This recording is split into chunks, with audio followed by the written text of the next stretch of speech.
Hey guys, I'm Sammy, and today is Wednesday, the 25th of January, and the topic I'm going to talk about today is comparing Queen versus the Beatles.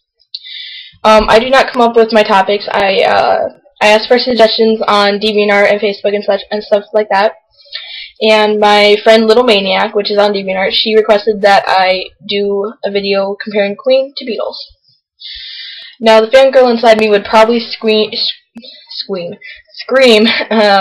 Queen because of how awesome they are and stuff. But the roomie says that you can't really compare two legendary bands who have sold millions of records around the world. I mean, am I right? Am I right? Yes, I'm right. Okay. And, so that's basically my answer. You can't really compare them.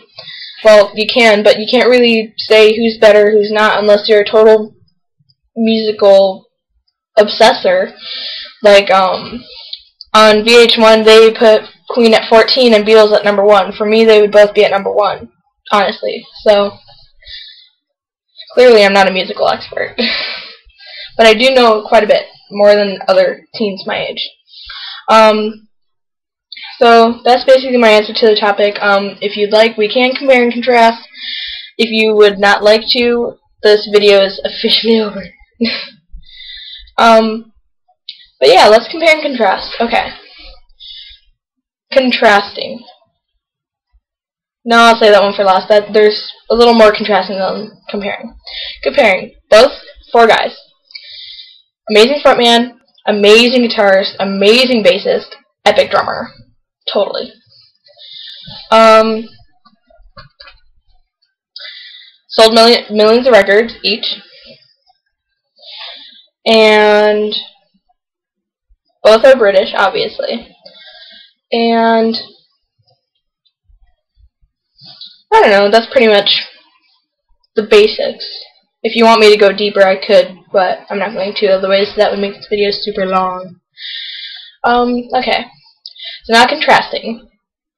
The Beatles went through phases, as opposed to Queen. Queen normally just did 70s, 80s, and then beginning 90s, and they were done. And then 2000s, they did, like, their own stuff. But Beatles, of course, there was the Cavern Club days, like the Teddy Boys. Well, that was before Beatles, but still. But that was when they were in the Cavern Club, and they were performing and stuff, and their music was from the transition of the 50s to the 60s. Which that's my favorite time period of them, because I kind of like the 50s stuff, because it sounds cool. It's like upbeat and swing-like, and I think I mentioned that in my last video. And then of course there was the classic Beatles that everyone knows, which is Mop Top, and then the second most known, which is the Sgt. Pepper era, where they all had the mustaches, they all had the semi-long or semi-short hair, and the cool outfits and stuff like that. And then there was the Come Together, Let It Be era, where they grew their hair out long because it was the beginning 70s, and then they were split. So they were basically, they all had the general same style because they went through the phases of the time period. Queen, full-blown 70s in some. Freddie, leotards. Brian, dress shirt and vest. Roger, vest, shirtless, and then wristbands. Wait, no, he didn't have wristbands until the 80s. Shirtless, vest, and pants. That's it. John Deacon. Involving a bow tie, involving overalls, or butterfly shirts. And then later on, Deaky got his haircut, of course, because it went from being about that long to being this long. And then later on, he blew it out in the 80s. I was going to say 50s. And then 80s, Freddie grew the mustache. He got his haircut. He started wearing the tank tops and the jeans and the belt, and then possibly like a type of dress pants, sweatpant look. It was like dress pants with sweatpants look. Brian, basically the same thing.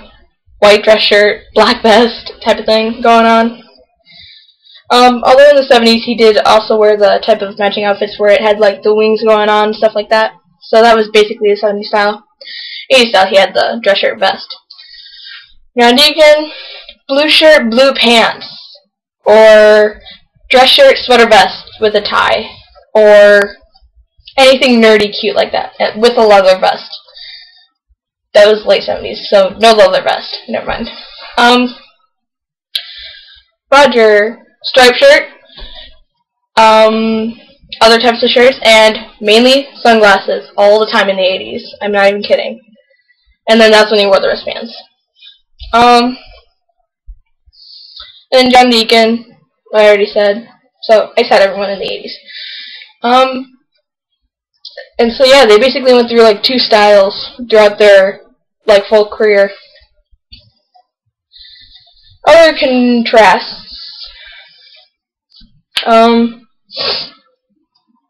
Obviously they were both from different time periods, and also they were both from different parts of England, so their accents were different as well. I could also go on a long list about that, but I'm already at 6 minutes and 10 seconds.